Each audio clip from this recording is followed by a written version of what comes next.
Hello viewers, स्वागत है आप सभी का मेरे यूट्यूब चैनल स्कूल ट्यूशन गुरुजी में। आज हम बात करेंगे कार्यपत्रक 14 की, जो 6 अगस्त के लिए जारी किया गया कक्षा 10 का विज्ञान विषय कार्यपत्रक है। यहाँ बच्चे अपना नाम लिखेंगे और यहाँ अपने कक्षा अध्यापक का नाम लिखेंगे। बच्चों, आज हम पढ़ेंगे रासायनिक अभिक्रियाओं एवं समीकरण के बारे में। तो चलिए बच्चों, देखते हैं, जानते हैं, समझते हैं कि आज के कार्यपत्रक में आपके लिए क्या खास है और आज का कार्यपत्रक आपको क्या बताना चाहता है।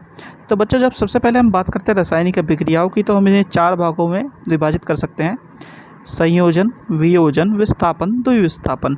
संयोजन में सीधा सीधा अर्थ है कि दो चीज़ों का संयोजन हो रहा है, यानी जुड़ करके एक नई चीज़ बन रही है। वियोजन यानी कि दो चीज़ें टूट करके अलग अलग दो चीज़ें बना रही हैं। विस्थापन में क्या होता है कि एक वस्तु दूसरे को विस्थापित करके उसमें नया प्रोडक्ट बनाती है बच्चों। लेकिन जब द्विविस्थापन होता है तो दोनों जो चीज़ें होती हैं, यानी कि जो चीज़ें होती हैं एक तरफ, वो दूसरी तरफ जाते हैं तो फिर दोनों के दोनों विस्थापित हो जाती हैं बच्चों। अब बात करते हैं रेडॉक्स अभिक्रिया की। तो रेडॉक्स अभिक्रिया में बच्चों दो अलग अलग क्रियाएं होती हैं, एक है उपचयन और एक है अपचयन। उपचयन में क्या होता है, किसी वस्तु के साथ या किसी एलिमेंट के साथ ऑक्सीजन जुड़ करके ऑक्सीकरण हो जाता है और हाइड्रोजन अगर हो तो उसमें हाइड्रोजन अलग हो जाता है। अपचयन में क्या होता है, इसका जस्ट उल्टा बच्चों, हाइड्रोजन जुड़ता है, ऑक्सीजन अलग होता है। तो ये 6 प्रकार की अभिक्रियाएं होती हैं बच्चों।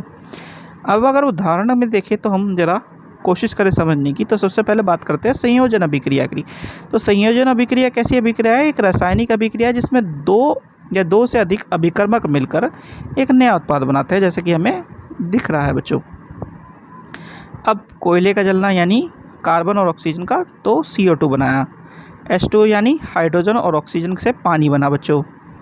फिर वैसे ही कार्बन डाइऑक्साइड और जल के संयोजन से पौधा हुआ खाना बनना, प्रकाश संश्लेषण होना और वायु को नमी के संपर्क में आने से लोहे में जंग लगना। अब एक आता है ऊष्माक्षेपी अभिक्रियाएं। ऊष्माक्षेपी अभिक्रिया क्या होती है बच्चों? जब किसी अभिक्रिया के दौरान ऊष्मा उत्पन्न होती है अर्थात तापमान बढ़ता है, तो ऐसी अभिक्रिया को ऊष्माक्षेपी अभिक्रिया कहते हैं। जैसे कि प्राकृतिक गैस का जलना और श्वसन की अभिक्रियाएं ऐसी हैं। ये अगर देखें तो हम मीथेन और ऑक्सीजन जब मिलकर के जलती है तो कार्बन डाइऑक्साइड, वाटर या पानी और ऊष्मा बनती है। ये प्राकृतिक गैस के जलने की अभिक्रिया है बच्चों। श्वसन में क्या होता है, कार्बोहाइड्रेट और ऑक्सीजन मिलकर के कार्बन डाइऑक्साइड, पानी और ऊष्मा को उत्पन्न करता है बच्चों। अगर आपने ध्यान दिया हो तो चूना जो होता है जब घरों की दीवार पर लगाया जाता है तो उसे कुछ समय के लिए छोड़ा जाता है। उसका कारण यह है कि वो भी ऐसी ही एक अभिक्रिया करता है।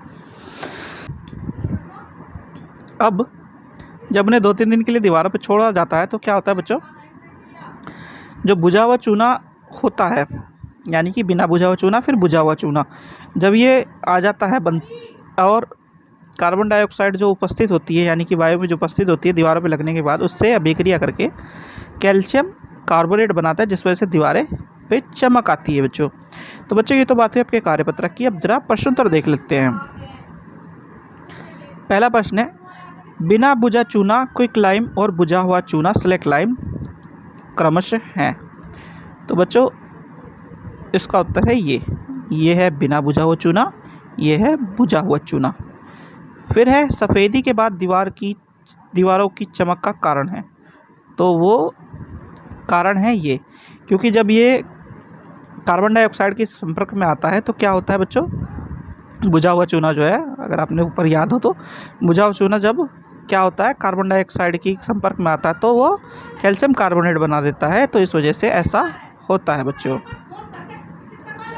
प्रश्न 3 है बच्चों, इनमें से जो अभिक्रिया ऊष्माक्षेपी नहीं है उस पर चिन्ह लगाएं।